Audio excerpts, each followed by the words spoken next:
My name is Will Burton. I'm in my final year of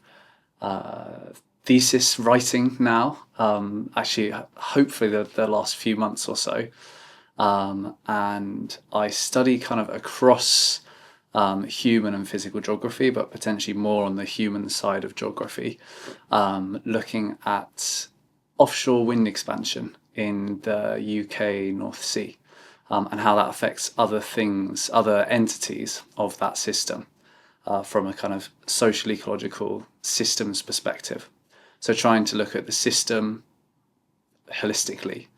to understand better the kind of true, strange to say, but sustainability of an expanding offshore wind industry in that area. My research has involved a set of focus groups and a set of expert interviews, in kind of the focus groups being for the first kind of scoping exercise, which was to get a group of people from my own doctoral training centre,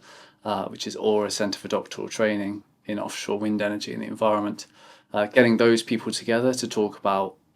their perspectives of what all the kind of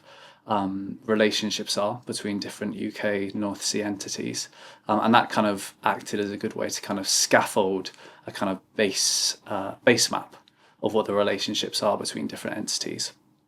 and help to illuminate what some of the most complex and poorly understood relationships are between offshore wind and other things in the UK North Sea. So from that, it became obvious that the relationship with coastal communities was quite varied, as well as the relationship with fisheries being quite kind of poorly understood by the Centre for Doctoral Training students,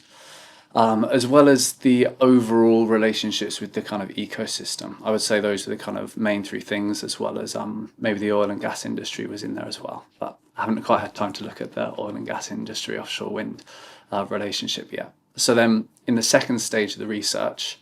I looked at